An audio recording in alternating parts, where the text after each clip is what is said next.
வணக்கம் தலைமைகளே. இன்றைக்கு ஜூன் மாதம் 18ஆம் தேதி வியாழக்கிழமை. அமெரிக்கா மற்றும் ஈரான் இடையேயான MOU கையெழுத்தானது. மெமரண்டம் ஆஃப் அண்டர்ஸ்டாண்டிங் அப்படிம்பாங்க. புரிந்துணர்வு ஒப்பந்தம் கையெழுத்தானது. அந்த விஷயத்துக்குள்ள போறதுக்கு முன்னாடி இஸ்ரேலுடைய நிலை நாளுக்கு நாள் பிரச்சனையாயிட்டே போகுது. இந்த வெறிநாய் கடியன், இந்த ஒரு அரைக்கிருக்கன் ட்ரம்ப்னால மிகப்பெரிய பிரச்சனைக்குள்ள இஸ்ரேல் போயிட்டு இருக்கு. நேற்று இஸ்ரேலை பற்றி ட்ரம்ப் பேசும்போது நெத்தன்யாகு குறிப்பிட்டு இன்னும் கொஞ்சம் நெத்தன்யாகு சாஃப்டா மிருதுவாக இருக்கணும் கண்டிப்பா அப்படின்னு சொல்லிட்டு, ஒரு இசபுல்லா பயங்கரவாதி ஒரு கட்டடத்தில் நடக்கிறான் அப்படிங்கறதுக்காக ஒட்டுமொத்த கட்டடத்தையும் அடித்து வீழ்த்தக்கூடாது என்ற கருத்தை பதிவு பண்ணா. அதுக்கடுத்து ரொம்ப முக்கியம், அப்படி இருந்தாலுமே நாங்களும் இஸ்ரேலும் நல்ல நண்பர்கள். நெத்தன்யாகு அமெரிக்காவையும் இஸ்ரேலையும் கிரேட் பார்ட்னர், மிகப்பெரிய நண்பர்கள் கூட எடுத்துக்கலாம். கிரேட் பார்ட்னர் என்று சொல்லுகிறார். கிரேட் பார்ட்னர்லாம் கிடையாது, ஸ்மால் பார்ட்னர், சின்ன பார்ட்னர் தான் இஸ்ரேலுக்கு அப்படின்னு சொல்லி நேற்று ட்ரம்ப் ஒரு வெறிநாய் கடிய மாதிரி பேசினா. இது உடனே எப்படா வாய்ப்பு கிடைக்கும் இஸ்ரேலுக்கு எதிராக பேசலான்ட்டு ஹில்லாரி கிளின்டன் மனைவி கூட ஒரு பேட்டி கொடுத்தாங்க. இஸ்ரேல் தொடர்ச்சியாக அமெரிக்காவை உபயோகப்படுத்துகிறது என்பது போல அவங்க பேட்டி கொடுத்தாங்க. நிச்சயமாக இஸ்ரேலுடைய நிலைமை நாளுக்கு நாள் மோசமா போயிட்டு இருக்கு. நான் ஒருத்தர் கமெண்ட்ல கேட்டார், நீங்க ட்ரம்ப்பை இந்த மாதிரி அரமெண்டல்லாம் சொல்றீங்க, இதெல்லாம் தப்பு. முதல்ல நீங்க புகழ்ந்து பேசுனீங்கன்னா, நல்ல காரியம் செஞ்சா புகழ்ந்து பேசுறேன், அரக்கருக்கும் வேலை செஞ்சா அரக்கருக்குங்கிறேன், இதுல என்ன இருக்கு? நான் என்ன ட்ரம்ப்புக்கு அடிமையா? நல்ல காரியம் செஞ்சா நல்ல காரியம் செய்தார் அப்படின்னு பாராட்டுறேன், அரக்கருக்க மாதிரி பண்ணா அரக்கருக்குன்னு பேசுவேன். நேற்று 2 தினம் முன்னால ட்ரம்ப் ஒபாமாவை பற்றி குறிப்பிடும்போது, அமெரிக்க அதிபர், அவருமே 2 முறை அதிபராக இருந்தார், குறிப்பிடும்போது ஒரு பேச்சில் விலை மாதுவின் மகன் நம்ம சொல்லுவோம் இல்லையா, அந்த வார்த்தையை உபயோகப்படுத்தினாரு. இது எப்படி ஏற்றுக்க முடியும்? அவரும் ஒரு அதிபர் தான், அதுவுமே கருப்பினத்தில் வந்த அதிபர் என்ற ஒரு பெருமைக்குரியவர். அவரை பார்த்து எப்படி இந்த மாதிரி விலை மாதுவின் மகன் என்ற வார்த்தையெல்லாம் பதிவு பண்ண முடியும்? எப்பவுமே இவனுக்கு இப்படியே தான், அதனால தான் திட்ட வேண்டியிருக்கு. அதை தாண்டி இந்தியா, நமது பிரதமர் மோடிஜியை உட்கார வச்சு பேசும்போது அவனுக்கு அவனே பில்டப் பண்ணிக்கிறான் ட்ரம்ப். அவனுக்கு அவனே அவனை பெரிய நினைச்சுக்கிறான். அவன் என்ன சொல்றான்னா, இந்தியாவை யாராவது தாக்கினால், அதாவது மோடிஜி ஆட்சி காலத்துல உடனே நாங்க அங்க போயிடுவோம், இந்தியாவுக்கு போய் உதவி செய்வோம். அதை தாண்டி மோடிஜியை யாராவது தாக்குனா உடனே நாங்க போயிடுவோம் அப்படின்னா, இதெல்லாம் எப்படி ஏற்றுக்கொள்ள முடியுதுன்னு தெரியல. இந்தியாவுக்கும் பாகிஸ்தானுக்கு தான் அடிக்கடி போர் அல்லது தாக்குதல் நடக்குது. வேற எங்கேயுமே நமக்கு பெரிய பிரச்சனைகள் கிடையாது, நம்ம நல்லபடி சுமூகமாக நடத்தி கொண்டு வரோம். இந்த பாகிஸ்தானை பின்னால் இருந்து இயக்குவதே அமெரிக்கா தான். பாகிஸ்தானுக்கு ஆயுதங்கள், நிதியுதவி மற்றும் தார்மீக கருத்தியல் உதவி. இன்னைக்கு பாகிஸ்தானை உலகளவில் முன்னுக்கு கொண்டு வரும் நாடே அமெரிக்கா தான். ஆனா அவன் என்ன சொல்றான் அப்படின்னா, இந்தியாவை யாராவது தகவல் நாங்க போயிடும் அப்படிங்கிறான். இரண்டாவது, இந்தியா இன்னைக்கு உலகத்துல வல்லரசு நாடு. ஒட்டுமொத்த இராணுவ வலிமையில பார்த்தா 4வதும்பாங்க, ஆனா கிடையாது, இன்னைக்கு 3வது இடத்துக்கு சொல்லும். ரஷ்யாலாம் மிக பின்னா போயிடுச்சு. நேற்றெல்லாம் ரஷ்யாவுடைய தலைநகர் மாஸ்கோல உக்ரைன் ட்ரோன் சரியான தாக்குதல். ரஷ்யா கதி கலங்கி போய் நிக்குது. அதனால இன்னுமே ரஷ்யா 3வது இடம் 2வது இடம் சொல்ல முடியாது. இந்தியா ஒட்டுமொத்த இராணுவ வலிமையில 3வது இடத்துல இருக்கு இன்னைக்கு உலகத்துல. தரைப்படை இராணுவ வீரர்கள், ஆர்மின்னு எடுத்துக்கிட்டா உலகத்துல நம்பர் 1. நமக்குன்னே சீனாவோ அமெரிக்காவோ உக்ரைனோ ரஷ்யாவோ யாருமே கிடையாது. அவ்வளோ பெரிய வல்லரசு நாட்டை பார்த்துட்டு இவனால ஈரான் கூட சண்டை போட்டு பார்க்க முடியல. பைத்தியக்காரன் மாதிரி இந்தியாவை யாராவது தாக்கணும் நான் போயிடுவேன், அங்கே போவேன் அப்படின்னா, இப்படி தேவையில்லாம அவனுக்கு அவனே இப்படி பில்டப் பண்ணிட்டு இருக்கிறது தான் எரிச்சலை தரும் காரியம். உண்மையாவே இஸ்ரேலுடைய நிலைமை இனி அமெரிக்கா இன்றி செயல்பட வேண்டும் என்ற நிலைமைக்கு போவார்கள் என்று தெரியுது. இந்த MOU தலைப்பே கேட்ட எனக்கு ஆத்திரமா வருது.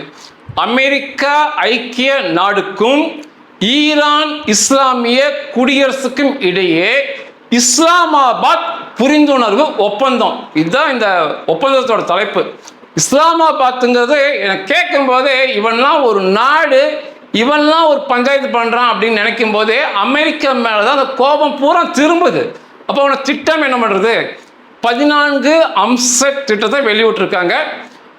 2 பேருமே கையெழுத்து போட்டாங்க. அமெரிக்க அதிபர் ட்ரம்ப் அந்த அறமெண்டல் பிரான்ஸ்ல வச்சு கையெழுத்து போட்டான். இந்த ஈரான் அதிபர் மசூத் பெசசியான் ஈரான்ல கையெழுத்து போட்டு 2 பேருமே காட்டிட்டாங்க. கையெழுத்து போட்டு ஆன்லைன்ல காமிச்சிருக்காங்க.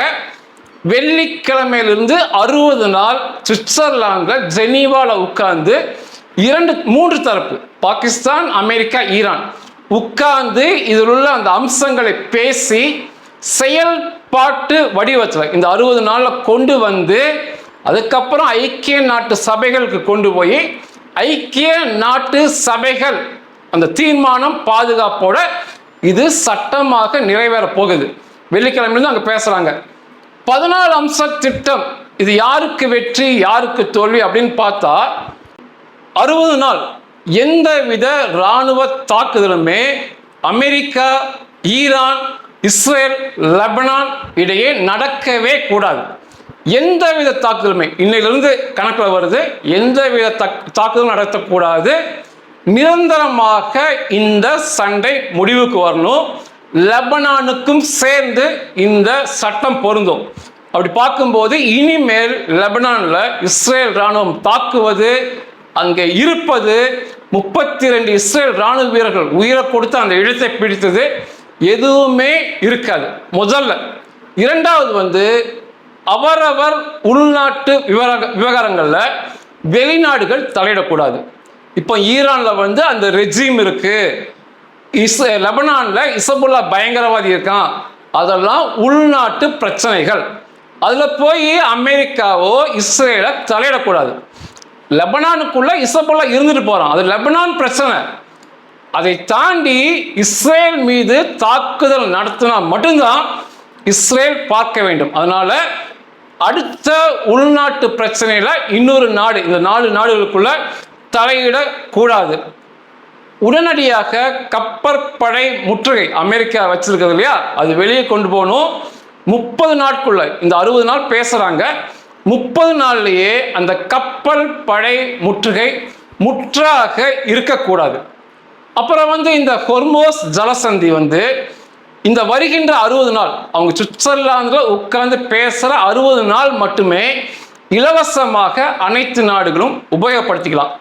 அந்த 60 நாளுக்கு அப்புறம் இந்த ஹொர்மோஸ் ஜலசந்தியை எப்படி கடப்பதுன்னு சொல்லி ஈரானும் ஓமனும் சேர்ந்து பேசி ஒரு முடிவுக்கு வருவாங்க.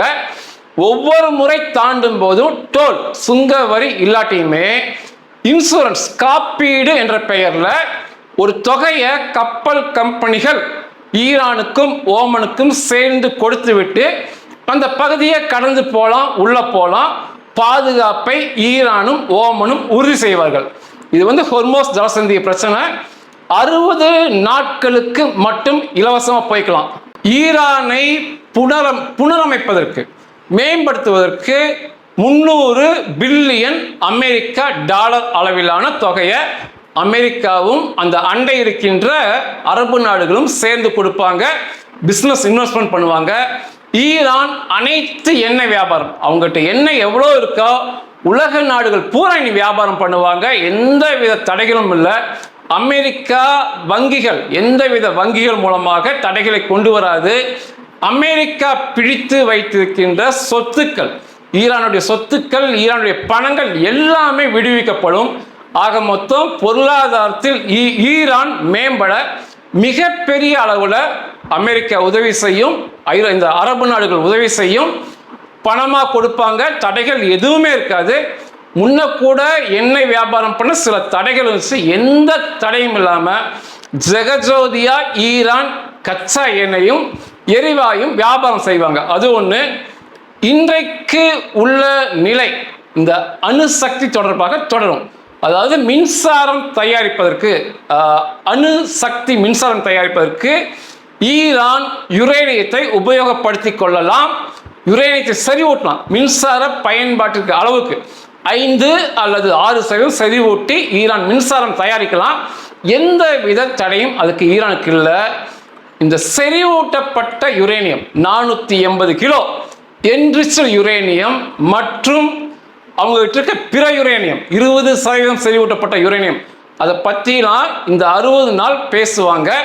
இதுக்கு என்ன சொல்றாங்க ஈரான் அப்படின்னா, ஈரானுக்குள்ள வச்சு IAEA முன்னாடி, அதாவது சர்வதேச அணுசக்தி முகமை முன்னாடி அவர்கள் கையில் உள்ள அந்த 480 கிலோ செறிவூட்டப்பட்ட யுரேனியத்தை அவங்க 60% செறிவூட்டினதை டைலூட் பண்றாங்க. அவங்களே டைலூட்னா 60% அணுகுண்டு தயாரிக்கும் தரத்திலிருந்து மின்சாரம் தயாரிக்கும் விதமாக 5%க்கு அவர்களே டைலூட் பண்றாங்க.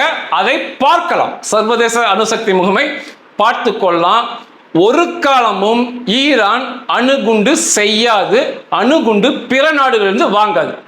அணுகுண்டுக்கு ஈரானுக்கு சம்பந்தமே இல்லை, அந்த ஆசையும் இல்லை, செய்யவும் மாட்டோம், வாங்கவும் மாட்டோம். கையில் உள்ள அந்த செறிவூட்டப்பட்ட யுரேனியத்தை ஈரானுக்குள்ள வச்சு அதை டைலூட் பண்ணி மின்சாரம் தயாரிக்க உபயோகப்படுத்துவோம், அது சொல்லியிருக்காங்க. இது எல்லாமே இந்த 60 நாள்ல பாகிஸ்தானுடைய புரோக்கரேஜில் பேசி முடிச்சு ஜெனீவாவில் முடிச்சுக்கிட்டு ஐக்கிய நாட்டு சபைகளில் கொண்டு வந்து இந்த தீர்மானத்தை நிறைவேற்றி உறுதி செய்து இரு தரப்புக்கும் கொடுப்பாங்க, அமெரிக்காவுக்கும் ஈரான் தரப்புக்கும். இனி எந்தவித தாக்குதல், சின்ன தாக்குதலும் இருக்கக்கூடாது. அந்த பகுதிகளில் படிப்படியாக அமெரிக்க இராணுவம் அந்த பகுதியிலிருந்து விடை பெற்று அவர்கள் இடத்துக்கே போயிடணும், அங்கே யாருமே இருக்கக்கூடாது. இதை எல்லாம் பேசி முடிச்சு சுவிட்சர்லாந்தில் கையெழுத்து போடுறதுக்கு அமெரிக்க அதிபர் ட்ரம்ப், பாகிஸ்தான் பிரதமர் சபாஸ் ஷெரீப், அந்த அவனுக்கு அவனே ஃபீல்டு மார்ஷல் சொல்லுவான் அந்த ஆசிப் முனீர், ஈரான்லேருந்து மசூத் பெசசியான் போன்றவர்கள் போய் கையெழுத்திடுவார்கள் என்று தெரியுது. ஒருவேளை ட்ரம்ப் போல அப்படின்னா துணை அதிபர் JD வான்ஸ் போவான்னு சொல்றாங்க. ஆனால் அதிகமாக ட்ரம்ப் செல்வார் என்று தெரியுது. இதில் யாருக்கு வெற்றி யாருக்கு தோல்வி, இந்த 14 அம்ச திட்டத்தை படித்து பார்த்தோம் அப்படின்னா, ஈரான் அதற்கு தேவையான அனைத்து பணத்தையும் கட்டுக்கடங்காமல் வாங்க போகுது. அமெரிக்காட்டிலிருந்து, அரபு நாடுகளிலிருந்து பழையது போன்று எந்தவித தடைகளும் ஈரானுக்கு இல்லை. நல்ல வியாபாரம் பண்ணலாம். ஆனால் எக்காரணம் கொண்டும் அணுகுண்டு பக்கம் போக மாட்டேன்னு இருக்காங்க. அந்த யுரேனியத்தை சர்வதேச நாடுகளுக்கு முன்னால அதை தரத்தை தாழ்த்தி கொள்றேன்னு சொல்லியிருக்காங்க. இது மிகப்பெரிய வெற்றி. இந்த யுரேனியத்தை அவங்க டைலூட் பண்ணாலும் கையில் கொடுத்தாலும் எதுனாலுமே மிகப்பெரிய வெற்றின்னு பார்க்கப்படும். அணுகுண்டுக்கு செல்லவே மாட்டோம், வாங்கவும் மாட்டோம், சர்வதேச நாடுகள் எங்களை கண்காணிக்கட்டும் சொல்வது மிகப்பெரிய வெற்றி. அமெரிக்க தரப்புல பணங்கள் கிடைப்பது, தடைகள் நீங்குவது ஈரானுக்கு வெற்றி.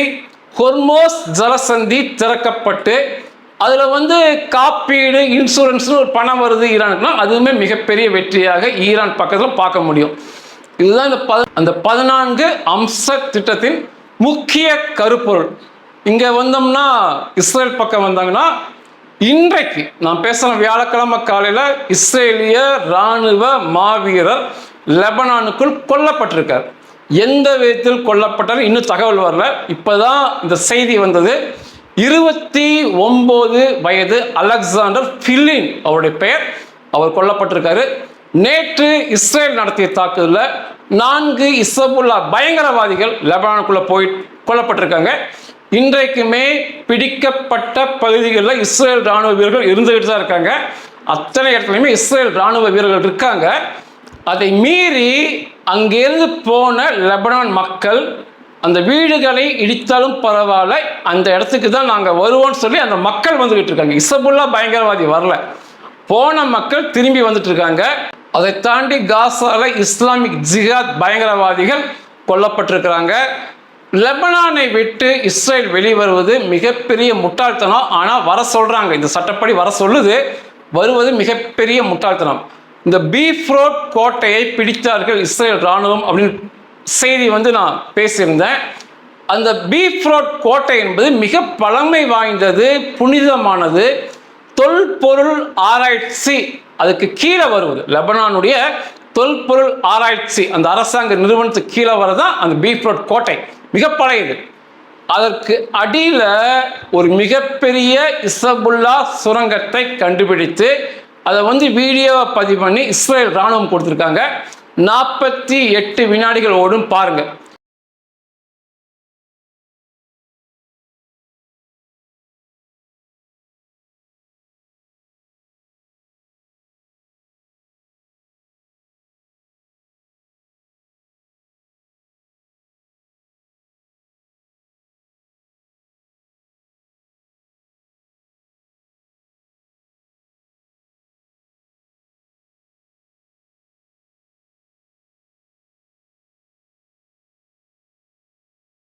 இப்போ அந்த இடத்த விட்டு இஸ்ரேல் ராணுவம் வெளியே வந்துட்டாங்க அப்படின்னா 32 ராணுவ வீரர்கள் உயிரை கொடுத்துருக்காங்க.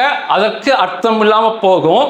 இந்த வெளியே வந்த பிறகு இசபுல்லா பயங்கரவாதி அவனை மிகப்பெரிய அளவில் வளர்த்து கொள்ள அது உதவும். இசபுல்லா என்ன சொல்றான் அப்படின்னா, அவன் ஆயுதத்தை ஒப்படைப்பேன், இசபுல்லாவை கலைத்து விடுவேன், எதுவுமே இல்லை.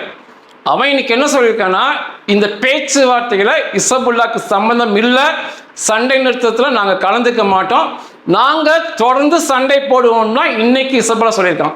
அது மொத்தம் இந்த பேச்சுவார்த்தை மூலமாக இஸ்ரேல் ராணுவம் வெளியே போயிட்டாங்கன்னா இசபுல்லா பயங்கரவாதி அவனை மிகப்பெரிய அளவில் வளர்த்து கொள்ள இந்த ஒப்பந்தம் உதவி செய்யும். இன்னைக்கு இல்லாட்டியுமே நாளைக்கு மிகப்பெரிய தாக்குதலை இஸ்ரேல் மேலே அவன் நடத்துவான். இன்னும் என்ன சொல்றாங்க அப்படின்னா, அக்டோபர் 7 தாக்குதல் போல மிகப்பெரிய தாக்குதலை இஸ்ரேல் மீது நடத்த இசபுல்லாவும் திட்டமிட்டிருந்தான்னு சொல்லி தெரியுது. அதனால இந்த இசபுல்லாவை அழிக்காமல் இஸ்ரேல் வெளியே வருவது இஸ்ரேலுடைய எதிர்காலத்துக்கு மிகப்பெரிய பிரச்சனையாகும்.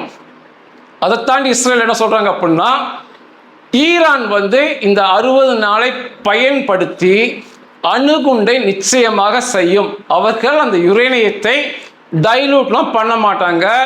இந்த கொடுக்கின்ற பணத்தை, இந்த கொடுக்கின்ற சலுகையை பயன்படுத்தி இந்த 60 நாளில் அவங்க அணுகுண்டு செஞ்சிருவாங்க. இந்த தலைமை மொஸ்தபா கொமேனி ஐஆர்ஜிசி மிக வெறி பிடித்தவர்கள். இன்னைக்கு என்ன சொல்லியிருக்காங்கன்னா, ஐஆர்ஜிசிலிருந்து கட்டளை என்ன வந்திருக்குன்னா, சுவிட்சர்லாந்தில் கையெழுத்து போடும்போது ட்ரம்ப்புக்கு யாரும் கை கொடுக்கக்கூடாது.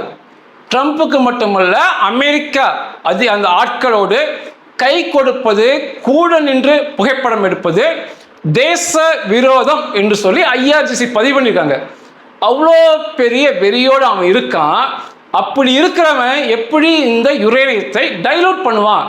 நிச்சயமா இந்த 60 நாள் தாக்குதல் நடத்தாததை பயன்படுத்தி, அந்த சலுகை பணத்தை பயன்படுத்தி அணுகுண்டை செய்து காட்டி விடுவார்கள் என்று இஸ்ரேல் தரப்புல ஒரு அச்சத்தை தெரிவிக்கிறாங்க. எனக்கு தெரிஞ்சு ஈரான் அணுகுண்டை நோக்கி தான் நகரும். அவன் அணுகுண்டு வாங்க மாட்டேன், செய்ய மாட்டேன், டைலூட் பண்றேன் என்பது எல்லாமே மிகப்பெரிய பொய். ஒரு தடவை அணுகுண்டு செய்து சோதனை செய்து காட்டிட்டா அதுக்கப்புறம் அவங்கள ஒண்ணுமே பண்ண முடியாது. ஈரானை தடைகள் வேணா ட்ரம்ப்னால இந்த அரைக்கிற்குனால கொண்டு வர முடியும், பொருளாதார தடை கொண்டு வந்தேன்னு சொல்லி அது அவங்கள ஒண்ணுமே பண்ணாது. அவங்க வேற நாட்டுக்கு எண்ணெய்கள் விற்று வியாபாரம் பண்ணிக்குவாங்க. அது இஸ்ரேலுடைய எதிர்காலத்துக்கு அச்சுறுத்தலா அமையும். ஒரு அணுகுண்டு செய்யறாங்க, செஞ்சவொன்னே யாரும் யார் மீதும் தூக்கி போடுறதில்லை. எல்லோருமே அணுகுண்டு வச்சுட்டு இருக்காங்க. அமெரிக்கா மட்டும்தான் உபயோகப்படுத்தியிருக்கு.